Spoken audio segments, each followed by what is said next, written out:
నమస్తే. నిజంగా ఈ దేశంలో కొందరిని చూస్తే నిజంగా పిల్లిని పొడిచినట్టు పొడవబుద్ధి అవుతుంది. ఇందాక ఒక వార్త చూస్తే అట్లనే అనిపించింది. అరే, ఒక పార్టీ అధ్యక్షులు ఒక హోదాల్లో స్థాయిల్లో పనిచేసిన వాళ్ళు, ప్రజా నాయకులమని చెప్పుకునే వాళ్ళు, ప్రజాసేవలో ఉంటున్న వాళ్ళు ఏది పడితే అది మాట్లాడుతున్నారు. షర్మిల గురించి ఏమన్నాను మీకు డౌట్ వస్తుందేమో. షర్మిల గురించి కాదు కానీ షర్మిలను కూడా అట్లనే చేయబుద్ది అయింది మొన్న చూస్తే. ఏమన్నది ఆమె? 5,000 ఆలయాలు ఎట్లా కడుతుంది? దళిత వాడల్లో టీటీడీ ఆలయాలు నిర్మిస్తుందంట. ఆలయాలు ఎందుకు? ఎవరి డబ్బని మీరు ఆలయాలు కడుతున్నారు? టీటీడీ సొమ్మును అట్లా ఎట్లా ఖర్చు పెడతారు మీరు? ఎస్సీ హాస్టల్స్లో మౌలిక సదుపాయాల కల్పన మీద దృష్టి పెట్టవచ్చు కదా, ఎస్సీ హాస్టల్లో బాత్రూములు కట్టేయచ్చు కదా, అంతే కదా అన్నది. అసలు ఎవరిమే ఆ మాట అనడానికి? టీటీడీ ఎవరి సొమ్ము అసలు? తిరుమల తిరుపతి దేవస్థానం సొమ్ము ఎవరిది? హిందువులది. హిందువుల సొమ్ముతో హిందూ ఆలయాలు కడుతున్నారు. మౌలిక సదుపాయాలు కల్పించాలని ఎవరిని అడగాలి? గవర్నమెంట్ని అడగాలి. ఒక పార్టీ అధ్యక్షురాలు బుద్ధుందా? ఏమన్నా ఇంగితం ఉందా షర్మిల అనేట ఆమెకు? మనిషేనా అసలు ఆమె? రాజకీయ నాయకురాలు పక్కన పెట్టి మనిషేనా అసలు? ఏం మాట్లాడుతుంది? మాట్లాడుతుంది. ఎందుకంటే ఇప్పుడు ఆమె కాంగ్రెస్ పార్టీ, ఆమె హిందూ వ్యతిరేకి, హిందూ ద్వేషి. స్వయంగా ఆమె హిందూ కాదు.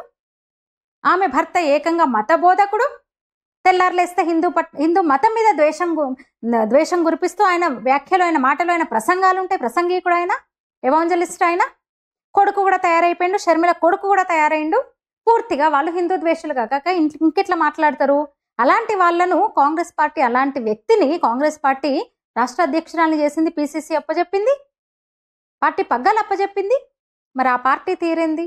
ఆ పార్టీ కూడా అంతే కాబట్టి, హిందూ వ్యతిరేక పార్టీ కాబట్టే అలాంటి వాళ్లకు అధ్యక్షురాలుగా చేసి ఇష్టం వచ్చిన లైసెన్స్ ఇచ్చిందనమాట. నీ ఇష్టం వచ్చినట్టు మాట్లాడు అని.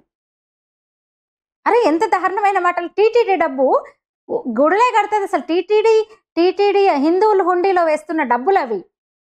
స్వామివారికి హిందువులు సమర్పించుకుంటున్న ధనం అది. ధనము, నగలు, మాన్యాలు ఇవన్నీ కూడా హిందువులవి కదా, హిందువులు ఇచ్చినాయి కదా.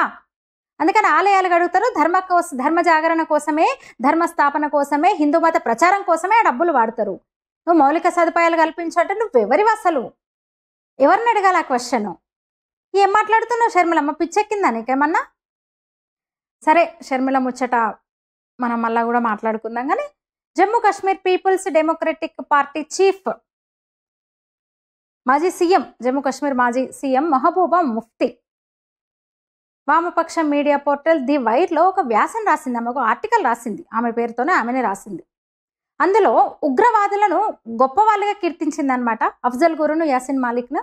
భారత పార్లమెంట్ మీద దాడి చేసి నిరూపణై ఆధారాలతో దొరికి ఉరిశిక్ష పడ్డ ఉగ్రవాది అఫ్జల్ గురు, భారత రాజ్యాంగానికి వ్యతిరేకంగా ఉగ్రవాదులతో పనిచేసి యుద్ధం చేసినందుకు దోషిగా తేలినవాడు యాసిన్ మాలిక్.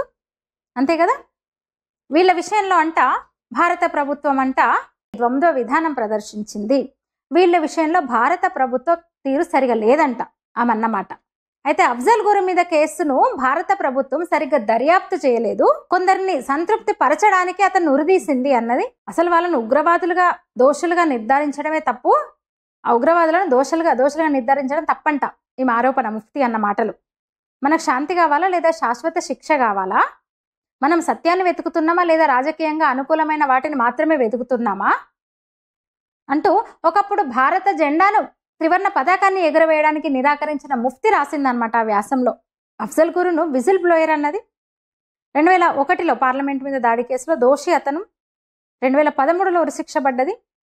అయితే అతనికి ప్రగాఢ సానుభూతి వ్యక్తం చేసింది ముఫ్తీ తన వ్యాసంలో.